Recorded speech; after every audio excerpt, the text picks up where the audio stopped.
to kill you. I need to serve up Tommy first. Get them off my back. This is crazy. I am committed to bringing down this city's violent crime rate. You want CPD support? You'll play ball. I'm working another angle to get rid of Egan. It looks like he's walking all over you. We need a leader. Let's hit him where it hurts. Claudia. I finally figured out a way for us to bury the hatchet. Come along. Why are you so sure he'll come after you? Because I took something from him he can never have back.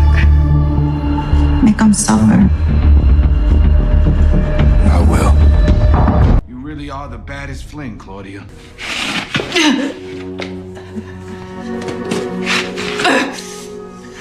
I respect you.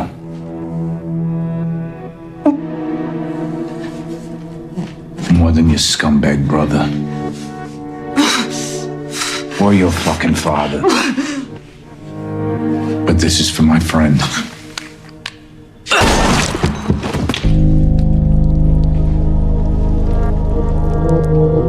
What is good, YouTube? It is your boy Mr. Power, and I'm back with another video. I just watched episode 5 of Power Book 4, Force Season 3. Well, actually, I watched it a few hours ago, but I went to sleep before I got back up and did this video. Man, this episode was pretty good, man. There was a lot of build-up, and you could kind of feel the build-up in the episode. Like, you kind of felt like something major was going to happen.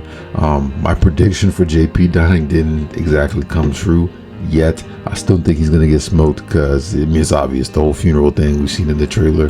It's only a matter of time. It's obviously gonna happen in the second half of the season. But going in, I did not expect Claudia to die. But then once we saw the trailers, not the trailer, but you guys know the little intro when they do the little flashback scenes right before the episode starts and they get into the theme song, they showed some recap scenes that kind of made me think like, started talking about Liliana and stuff here. I'm like, maybe Claudia could go. And then the episode starts, you kind of see Tommy almost still kind of grieving Liliana and being reminded of her death once Claudia is released. He's talking to Mireya about it, and he's like, yeah, I lost my friend, this and that, like, I'm gonna make it right though. So I'm like, ooh, he's gonna find a way to kill Claudia. But then he has that first kind of failed meetup with Claudia when he's watching her from afar and he realizes that, you know, the feds are all over her. I'm thinking like, okay, maybe that's it. They're not going to meet again.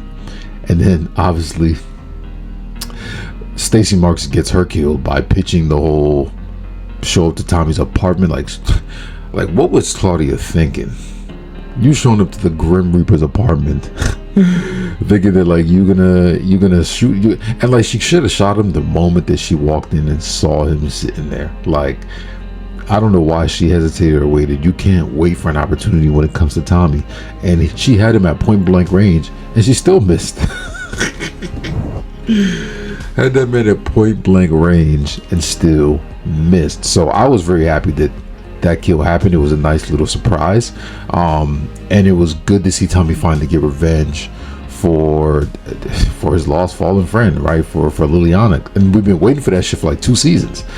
Tommy been trying to get rid of her. And you know one thing about Tommy, like, he always keeps his promises. If he says he's gonna drop you, he's gonna drop you. And it was only a matter of time.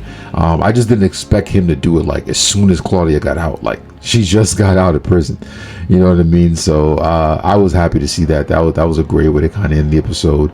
And I mean, Diamond and Jenard, they was making moves this episode.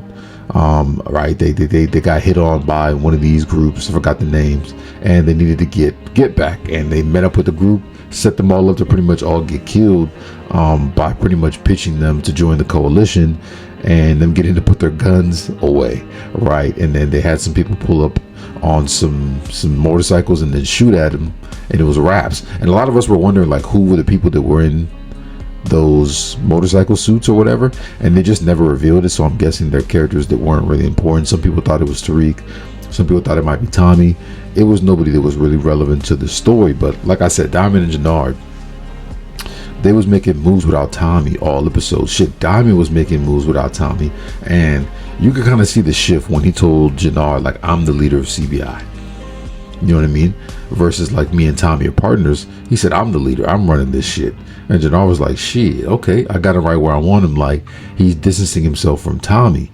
And the first inkling of that was when they set up to meet with that gang, right? And they had him all smoked. Diamond didn't tell Tommy, he didn't call Tommy.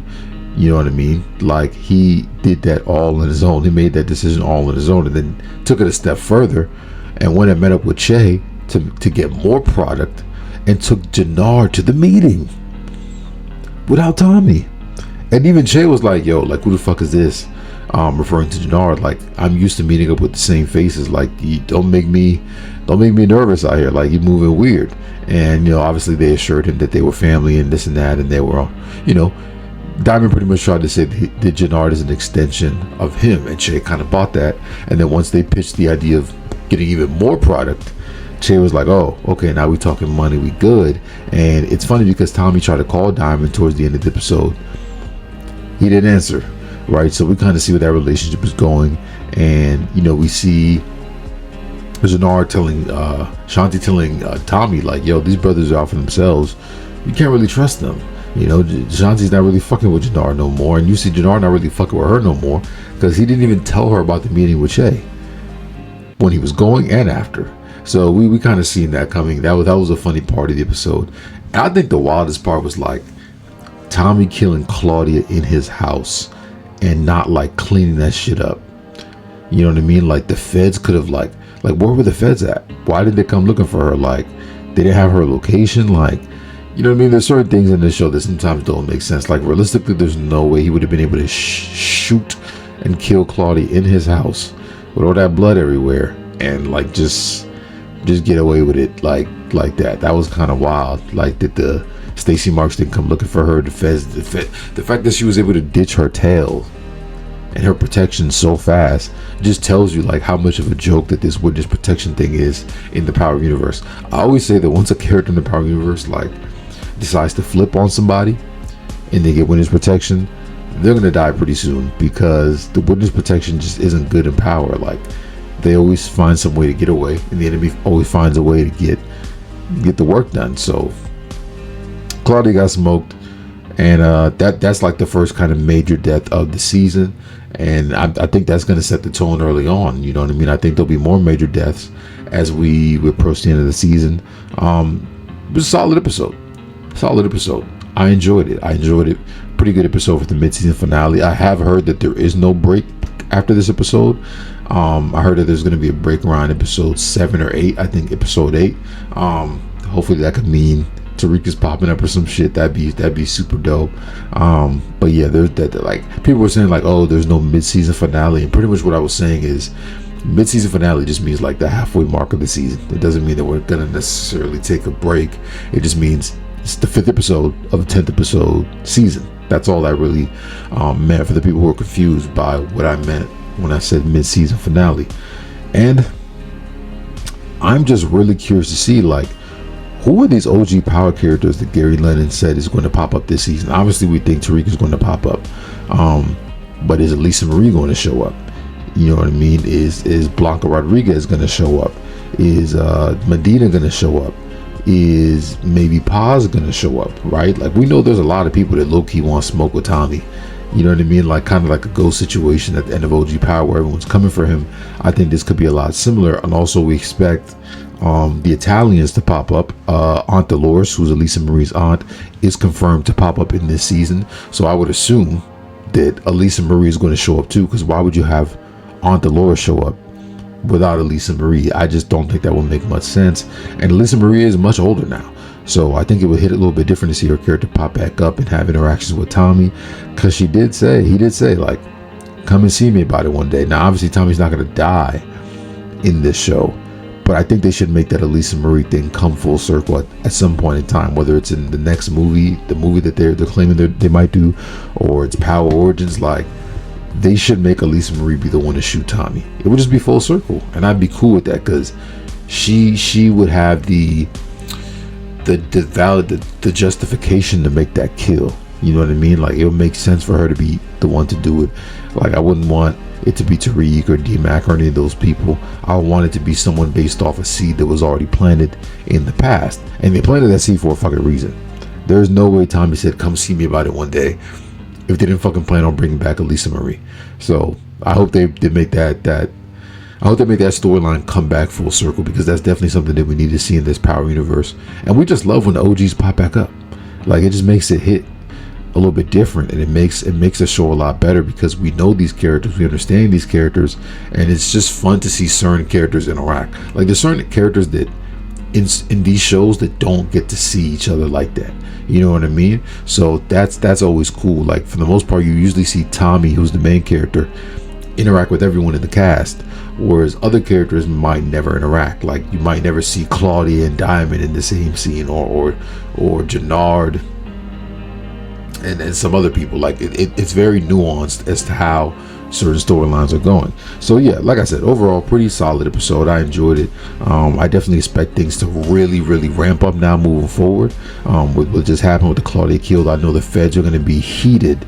The Claudia is dead, and that was someone who they pretty much had flipped. Now, do I think she was actually going to flip on the cartel? No. But that was someone that they had to kind of flip. But also I'm curious, like what the Marquez cartel's response is going to be to this. They obviously might not know that Tommy's the one who killed Claudia, but if they found out, would that create peace? Would that make them want to be cool with Tommy, work with Tommy? Would they still try to kill Tommy if they knew that, you know, he pretty much got rid of, you know, an issue for them and someone who was going to flip and turn? So you guys let me know what you guys think about that. As always, make sure you guys follow me on all platforms at Mr. Power Universe. Instagram, Facebook, TikTok, YouTube. Join the Patreon for more exclusive content, and I will catch you guys on the next one. I will be doing daily uploads the rest of this weekend, next week, as we await episode 6. So we'll catch you guys on the next one. Peace.